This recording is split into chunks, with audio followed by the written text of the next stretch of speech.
ಊರೇ ಹೆತ್ತ ಮಗ ನಿಂದು ಎಂತ ತ್ಯಾಗ, ನೀನು ನಮ್ಮ ಪಾಲಿಗೆ ಎಂದು ದೇವ್ರಯ್ಯ.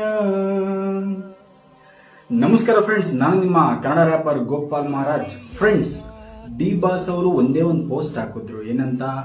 ಅರ್ಜುನನಿಗೆ ಸಿಗಬೇಕಾದ ಗೌರವ ಸಿಕ್ಕಿಲ್ಲ ಅಂತ ಒಂದೇ ಒಂದು ಪೋಸ್ಟ್ ಹಾಕಿದ್ರು. ಅದಾದ ತಕ್ಷಣ ನಮ್ಮ ಡಿ ಬಾಸ್ ಅಭಿಮಾನಿಗಳು ಏನು ಮಾಡ್ತಾ ಇದ್ದಾರೆ ಅಂತ ನೀವೇ ನೋಡ್ತಾ ಇದ್ರಲ್ಲ ಮೇಲ್ಗಡೆ ವಿಡಿಯೋದಲ್ಲಿ. ಮಳೆ ಗಾಳಿ ಏನು ಲೆಕ್ಕನೇ ಹಾಕದೆ ಅಲ್ಲಿಗೆ ಸಮಾಧಿನ ಕಟ್ಟುವಂತ ಒಂದು ಕೆಲಸ ಮಾಡ್ತಾ ಇದ್ದಾರೆ. ಆ ಬರದಿಂದ ಸಾಗಿದೆ, ಇನ್ನೇನು ಅದು ಕೂಡ ಕಂಪ್ಲೀಟ್ ಆಗುತ್ತೆ. ನಿಜವಾಗ್ಲೂ ಕೂಡ ಒಬ್ಬ ವ್ಯಕ್ತಿ ಮಾತಿಗೆ ಆದಷ್ಟು ಬೇಗ ಅದು ನೆರವೇರುತ್ತೆ, ಅವರ ಅಭಿಮಾನಿಗಳು ನೆರವೇರಿಸ್ತಾರೆ ಅಂದರೆ ಅದು ನಮ್ಮ ಡಿ ಬಾಸ್ ಅವರ ಅಭಿಮಾನಿಗಳು. ಅದು ನಾನೊಬ್ಬ ಡಿ ಬಾಸ್ ಅಭಿಮಾನಿ ಅಂತ ಹೇಳ್ಕೊಳ್ಳೋದಕ್ಕೆ ತುಂಬಾ ಹೆಮ್ಮೆ ಆಗುತ್ತೆ. ನಿಜವಾಗ್ಲೂ ಕೂಡ ಎಂತ ಒಳ್ಳೆ ಕೆಲಸ ಮಾಡ್ತಾ ಇದ್ದಾರೆ. ಯಾಕೆಂದ್ರೆ ಮನುಷ್ಯ ಆದ್ರೆ ಎಲ್ಲರೂ ಮಾಡ್ತಾರೆ, ಪ್ರಾಣಿಗೂ ಕೂಡ.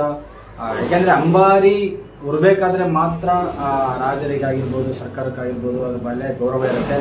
ಅದು ಸತ್ತ ನಂತರ ಅದ್ರ ಬಗ್ಗೆ ಕಾಳಜಿ ಗೌರವ ಏನು ಇಲ್ಲದೇ ಆಗೋಗುತ್ತೆ. ಅದನ್ನ ನಮ್ಮ ಡಿ ಬಾಸ್ ಅಭಿಮಾನಿಗಳು ಮಾಡ್ತಾ ಇದ್ದಾರೆ.